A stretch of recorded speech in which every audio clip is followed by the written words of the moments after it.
Hello students and welcome to Indus rangers app classes. I think इससे पहले की videos आपने देखी होंगी जिसमें हमने क्या किया था, एक ओवरव्यू वीडियो क्रिएट किया था कि आगे आने वाले वीडियोस में हम जो एक तो अर्थ का मूवमेंट डिस्कस करने वाले हैं, ठीक है। उसके बाद फिर जियोमॉर्फिक प्रोसेस, ये सारी चीज़ें डिस्कस करने वाले हैं, ठीक है। अब देखो मेरे पीछे जो आप ये माइंड मैप देख रहे हो, ठीक है, जिसमें हमने क्या रखा है, अर्थ का मूवमेंट, ठीक। अर्थ अगर मूवमेंट करता है, अगर उसके इंटीरियर मूवमेंट होता है तो उससे क्या क्या चेंजेस हमें अर्थ के सरफेस के ऊपर देखने को मिलते हैं, ठीक है। अब क्या है कि ये थोड़ा सा इंपॉर्टेंट टॉपिक है क्योंकि जब अपना सिलेबस उठा के देखोगे जीएटी में जो ज्योग्राफी का सेक्शन है उसमें लिखा होगा वेदरिंग, उसमें साफ साफ लिखा होगा अर्थ मूवमेंट, ठीक है। तो इससे पहले की जो वीडियोस थी, जो ये 2 वीडियोस बनी थी, इसमें हमने कुछ एक ओवरव्यू जानने की कोशिश की थी कि अर्थ का मूवमेंट कैसे होता है, प्लेट क्या होता है, उसके आगे भी डिस्कस करेंगे, हम डिटेल में पढ़ेंगे, ठीक है। तो उसी के ही आगे की वीडियो है। अब क्या है कि इसमें हमें ये देखना है कि अर्थ मूवमेंट होता क्या है, जियोमॉर्फिक प्रोसेस क्या है, ठीक है। तो देखो इसका कॉन्सेप्ट बहुत ही दिमाग में याद रखना, ठीक। अगर आप ये चार्ट भी ढंग से समझ गए, ठीक है, ये चार्ट भी अगर ढंग से समझ जाते हो, ये क्या क्या चीज़ें लिखी हैं, तो इसमें से भी आप इजीली 2 से 3 नंबर स्कोर कर सकते हो क्योंकि पिछले बार के जो एनडी क्वेश्चन आए थे उसमें से इसी में से कुछ एक क्वेश्चन आए थे जो कि क्या है आपके इसमें डायस्ट्रॉफिक, जिसमें कि फोल्ड, माउंटेन और ये सारी चीज़ें भी इसी में आती हैं, ठीक है। तो वेदरिंग भी इसी में आ जाएगा, आपका एरोजन भी इसी में आ जाएगा, सारी की सारी चीज़ें इसमें आ जाएंगी, ठीक है। तो सबसे पहले चीज़ हम देखते हैं कि ये जियोमॉर्फिक प्रोसेस है क्या, ठीक है। जियोमॉर्फिक प्रोसेस मतलब ये समझो, ठीक, कि अर्थ के इंटीरियर, फॉर इंस्टेंस मान लो कि आप एक इंडिविजुअल हो जिसको कि ऑयली फूड बहुत ज़्यादा पसंद है, ठीक है। वो ऑयली खाना बहुत ज़्यादा खाता है तो उसके साइड इफेक्ट क्या है, हो सकता है कि उसके चेहरे पे पिंपल्स ज़्यादा आ जाए, ठीक है। उसके बाद ये हो सकता है कि उसके स्टमक में अल्सर क्रिएट हो जाए, ठीक है। ये क्या है, उसके पेट में एसिडिटी का अमाउंट बढ़ जाए, ये सब क्या है कि उसके साइड इफेक्ट है। साइड इफेक्ट होगा तो उसके फेस पे, उसके स्टमक पे, उसके बॉडी पोर्शन में कहीं ना कहीं उसका साइड इफेक्ट देखने को मिलेगा ही मिलेगा। सिमिलरली क्या है, अर्थ के अंदर मैक्सिमम जो चेंजेस हो रहे हैं, सॉरी अर्थ के बाहर जो चेंजेस हो रहे हैं जिसके वजह से माउंटेन बन रहा है, प्लेट्यू बन रहा है, ठीक है। तो इसके बनने का कॉज क्या है, बनने का कॉज तो 2 चीज़ें हैं। कौन कौन सा, एक तो अर्थ के इंटीरियर में, जैसे हमने देखा था अर्थ के इंटीरियर में क्या है, कोर, ठीक। कोर क्या कर रहा है, कंसिस्टेंटली हीट एमिट कर रहा है, कहाँ, सरफेस के ऊपर, ठीक, सरफेस के पास, ठीक है। तो जिसके वजह से क्या है कि एस्थेनोस्फेयर के आसपास क्या है कि मोल्टेन जो है मैग्मा, वो क्या कर रहा है, जो पार्शियली लिक्विड और सॉलिड के फेज में है, वो क्रस्ट के बाहर आने की कोशिश कर रहा है कहीं ना कहीं तरीके से।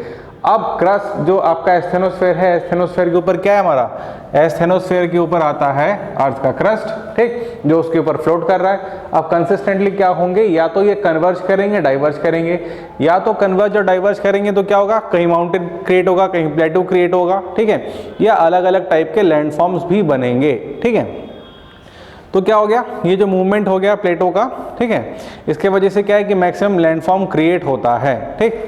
अब क्या है, ये देखो जरा पीछे देखो, इसको जरा समझ लेते हैं क्या है, forces affecting the earth crust. अब अर्थ क्रस्ट पे कौन कौन से फोर्सेस हैं जो उसको अफेक्ट कर रहे हैं, देखो अर्थ क्रस्ट पे, ठीक है। सबसे पहली चीज कि अर्थ के इंटीरियर में जो फोर्सेस हैं, ठीक है, जैसे कि हीट है और रेडिएशन, यही क्या कर रहे हैं, अर्थ को सबसे ज्यादा अफेक्ट कर रहे हैं, ठीक है। अब क्या होता है कि जब भी अर्थ पे कोई एक चेंजेस आएंगे, ठीक, वो क्या होंगे चेंजेस, एक तो होंगे जो इंटरनल हो रहे हैं, एक तो एक्सटर्नल होगा। फॉर इंस्टेंस अगर आपको फीवर है, ठीक है, तो हो सकता है कि एक तो आपको अंदर से काफ़ी ज़्यादा हेडेक फील हो रहा हो, ठीक है, और बाहर से क्या होगा, आपके पेरेंट्स से गार्जियन को पता चल जाता है कि नहीं इसकी आंखें लाल हैं, इसका मतलब कि डेली वो एक्साइटमेंट नहीं रहा, ठीक है। उसके साथ साथ क्या है कि ये खाने में इंटरेस्ट नहीं दिखा रहा है, ठीक है, या फिर स्कूल नहीं जा रहा है, कॉलेज नहीं जा रहा है, तो ये हो सकता है कि बाहर आप इस तरीके का बिहेवियर शो कर रहे हो। क्यों शो कर रहे हो, क्योंकि आपको क्या है, फीवर है, ठीक है। इंटरनली भी चेंजेस हैं और बाहर भी चेंजेस हैं। सिमिलरली क्या होता है, अर्थ के अंदर भी कुछ ऐसे चेंजेस होते हैं, तो इसको हम क्या कहेंगे, जो इंटरनल होते हैं उसको हम क्या कहते हैं, एंडोजेनेटिक चेंजेस कहते हैं, ठीक है। और जो अर्थ के बाहर होगा दैट इज क्या है, एक्सोजेनेटिक चेंजेस, ठीक है। उसके बाद क्या, एंडोजेनेटिक चेंजेस क्या कितने टाइप के होते हैं, 2 टाइप के होते हैं, ठीक है। या तो एक सडन होगा, सडन मतलब ऑल ऑफ सडन, ठीक है, आपको चेंजेस जो होंगे नोटिसेबल होंगे। कौन कौन से, जैसे कहीं वॉल्केनिक एरप्शन हो गया या फिर कहीं पे अर्थक्वेक आ गया, ये चेंजेस क्या कर सकते हो आप, नोटिस कर सकते हो। बट ठीक, बट क्या है कि ये जो डायस्ट्रॉफिक है, डायस्ट्रॉफिक मतलब इसको क्रिएटिव फोर्सेस भी कहा जाता है। ये ऐसे चेंजेस हैं या ऐसे फोर्सेस हैं जो अर्थ के अंदर कंसिस्टेंटली काम तो करते रहते हैं बट आपको नोटिसेबल नहीं होगा। फॉर इंस्टेंस अगर मान लो कि हिमालय की माउंट एवरेस्ट की हाइट कंसिस्टेंटली बढ़ रही है, वो तो कई साल तक बढ़ती रहेगी बट हमें क्या है पता नहीं चलने वाला। मान लो कहीं पे एक लैंडफॉर्म क्रिएट हो रहा है तो कंसिस्टेंटली बहुत टाइम लग जाएगा, मिलियंस ऑफ ईयर लग जाएगा हो सकता है, ठीक है, बट हमें क्या वो नोटिसेबल नहीं होगा, ठीक है। तो डायस्ट्रॉफिक में क्या हो गया, दो टाइप के फोर्सेस आते हैं जो अर्थ के क्रस्ट को शेप करेंगे, ठीक है। एंडोजेनेटिक जो फोर्सेस होंगे या जो चेंजेस होंगे उसमें क्या होगा, एक डायस्ट्रॉफिक फोर्सेस होंगे या चेंजेस होंगे, ठीक है। अब डायस्ट्रॉफिक मतलब इसको हम एक और नाम से कहते हैं क्या, इसको क्रिएटिव फोर्सेस भी कहा जाता है, ठीक है। क्रिएटिव भी कहा जाता है, इसको कंस्ट्रक्टिव भी कहा जाता है, ठीक। इसको आप क्रिएटिव या कंस्ट्रक्टिव फोर्सेस भी कह सकते हैं। क्यों? क्योंकि क्या कर रहा है, ये एपिरोजेनेटिक और ओरियोजेनेटिक फोर्सेस जनरेट कर रहा है, ठीक है। एपिरोजेनेटिक मतलब क्या हो गया, लैंडफॉर्म क्रिएट कर रहा है। ओरियोजेनेटिक मतलब क्या हो गया, ये माउंटेन क्रिएट कर रहा है। ये काफी इंपॉर्टेंट है क्योंकि इससे बहुत सारे क्वेश्चन बनते हैं, ठीक है। Orogenetic that means it is creating mountain, और एपिरोजेनेटिक से क्या हुआ कि ये लैंडफॉर्म क्रिएट करेगा, ठीक है।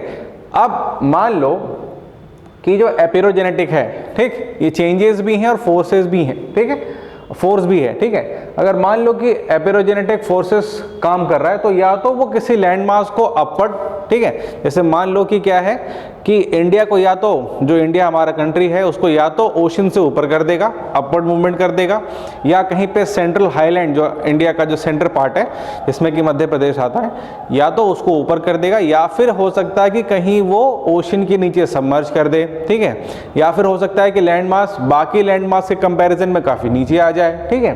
तो वो डाउनवर्ड मूवमेंट होगा या फिर अपवर्ड मूवमेंट होगा, किसका, एपिरोजेनेटिक मतलब लैंडफॉर्म का, लैंड मासेस का, ठीक है। उसके बाद ओरोजेनेटिक फोर्सेस दैट मींस जिससे माउंटेन क्रिएट होता है, ठीक है।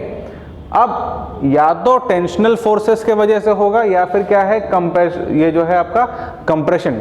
टेंशनल क्या होता है कि दो लैंड मासेस ऑपोजिट डायरेक्शन में क्या हो रहे हैं, खींच रहे हैं, स्ट्रेच हो रहे हैं, ठीक है, दैट मींस टेंशन। टेंशन मतलब जब आप किसी चीज को खींचते हो, स्ट्रेच करते हो, तो टेंशनल, ठीक है। जिसको हम क्या कहते हैं, ये डाइवर्जेंट फोर्स भी होता है, ठीक। उसके बाद कंप्रेशन, ठीक है, ये कन्वर्जिंग फोर्सेस भी होते हैं जिसकी वजह से दो लैंड मासेस क्या कर रहे हैं, आपस में पास आ रहे हैं, ठीक है। अब देखो जो कंप्रेशनल फोर्सेस होंगे उसमें क्या होगा, क्रस्टल बेंडिंग होगी, मतलब अर्थ का जो क्रस्ट है वो बेंड कर जाएगा। रैपिंग मतलब किस तरीके से मुड़ जाता है, ठीक है, या फिर फोल्ड्स, फोल्ड मतलब जो फोल्ड माउंटेन क्रिएट होते हैं वो, ठीक है। रैपिंग मतलब जिस तरीके से आप वो एगरोल या बाकी लोग रैप करके खाते गोल गोल, उस तरीके से या तो अपवर्ड रैप करेगा या फिर डाउनवर्ड रैप करेगा, ठीक है, या फिर उसको डाउनवर्ड शिफ्ट कर देगा या अपवर्ड शिफ्ट कर देगा। अब टेंशनल फोर्स में क्या है, क्रिस्टल फ्रैक्चर मतलब अर्थ का जो क्रस्ट है वो क्रैक करेगा, टूटेगा, ठीक है, या फिर क्या है उसमें भी बेंड आ जाएगा, फोल्ड आ जाएगा, ठीक। अब देखो क्या है कि एंडोजेनेटिक चेंजेस भी होते हैं, एक्सोजेनेटिक चेंजेस भी होते हैं, एंडोजेनेटिक फोर्सेस भी होते हैं, एक्सोजेनेटिक फोर्सेस भी होते हैं। एंडोजेनेटिक फोर्सेस क्या हो गए, अर्थ का हीट और अर्थ का अंडर रेडिएशन। एक्सोजेनेटिक फोर्स क्या हो गए, एक्सोजेनेटिक फोर्सेस क्या होते हैं, जो अर्थ के बाहर लगते हैं, ठीक है, अर्थ के बाहर लगते हैं, जैसे कि क्या है वो हो सकते हैं जिनको हम क्या कहते हैं, जियोमॉर्फिक एजेंट भी कहते हैं, मतलब जो अर्थ के स्ट्रक्चर में चेंजेस लाएंगे। फॉर इंस्टेंस मान लो कि अर्थ के ऊपर क्या है, इस तरीके का ऐसा माउंटेन निकला हुआ है, ठीक है। अब क्या है कि माउंटेन निकला हुआ है तो क्या हो गया कि हमें पता है कि बाहर क्या है, ये क्लाउड भी है इस तरीके से, ठीक है, यहाँ पे रेनफॉल भी हो रहा है, उसके साथ साथ एयर भी है, ठीक है। अब मान लो कि क्या है कि कोई एक रॉक है जो क्या है कि छोटे छोटे पीसेस में टूट करके कन्वर्ट हो जाएगा इस तरीके से, यहाँ पे रॉक गिर गया, रॉक के बाद ये और छोटे छोटे सिल्ट में कन्वर्ट हो गया, ठीक है। उसको फिर क्या हुआ कि एयर सैंड बना के कहीं उड़ा ले गए, उसके बाद फिर क्या हुआ कि एयर या फिर वाटर के साथ ये फ्लो होकर कहीं जाके डिपॉजिट हो गया, डिपॉजिट होने के बाद अलग से एक लैंडफॉर्म क्रिएट कर लेगा।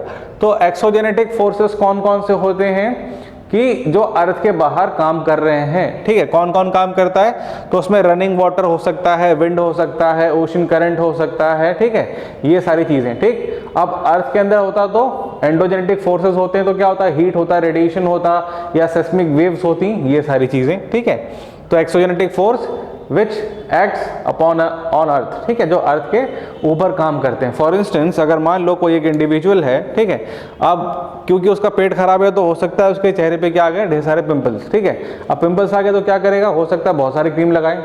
अब क्रीम क्या है, मान लो कि वो एक्सोजेनेटिक चीज है जिसकी वजह से क्या हो रहा है, उसका जो फेस है वो एज इट इज दोबारा वैसे ही हो जाएगा, ठीक है। पेट खराब है, स्टमक खराब है, ऑयली फूड ज़्यादा खा रहा है तो उसकी वजह से क्या हो रहा है, पिंपल निकल रहा है। सिमिलरली अर्थ का अगर स्टमक खराब है, ठीक है, बहुत ज़्यादा खराब है तो क्या होगा, वो एंडोजेनेटिक फोर्सेस ज़्यादा जनरेट करेगा, रैपिंग होगा, फोल्ड होगा, माउंटेन बिल्डअप होगा, कॉन्टिनेंट एक दूसरे से कंसिस्टेंटली बाहर आएंगे, दूर जाएंगे, ठीक है, ये चीज़ें होंगी, ठीक। उसके बाद अगर माउंटेन बिल्डअप हो गया बाहर, ठीक, तो क्या होगा, और उसके बाद फिर ये एयर, विंड, वाटर, आइस क्या करेंगे, दोबारा उसको प्लेन करके दोबारा फिर अर्थ के अंदर उसको घुसेड़ देंगे। उसके बाद फिर क्या होगा, फिर से वो जो एस्थेनोस्फेयर में जाएंगे, मेल्ट होंगे, मेल्ट होके फिर से वो बाहर किसी न किसी फॉर्म में निकल जाएंगे। आगे जब हम रॉक साइकिल पढ़ेंगे या लैंडफॉर्म पढ़ेंगे तो उसमें और चीज़ें क्लियर हो जाएंगी कि ये माउंटेन कैसे बनता है, ठीक है, या फिर कंसिस्टेंटली कोई भी चीज़ दोबारा कैसे रिबिल्ड हो रही है, ठीक है। आई थिंक अगर इतनी चीज़ें भी क्लियर हो गई तो फिर क्या होगा, बहुत सारे आपके जो बेसिक से कॉन्सेप्ट हैं या इसके बेसिस पे भी 2-3 क्वेश्चन आप इजीली टिक कर सकते हो, ठीक है। आगे आने वाले क्लासेस में हम क्या करेंगे, इनको और भी डिटेल में डिस्कस करेंगे। आई थिंक समझ में आ गया होगा आपको, और जिसको समझ में नहीं आएगा प्लीज़ कमेंट सेक्शन में मेंशन कर देना, या जो आपके ऐप सेक्शन में जहां भी डाउट्स पूछते हो आप वहां पे इसको पूछ करके क्लियर कर सकते हो, ठीक है। मिलते हैं फिर और अगली वीडियो में कॉन्सेप्चुअल वीडियोस के साथ। Thank you.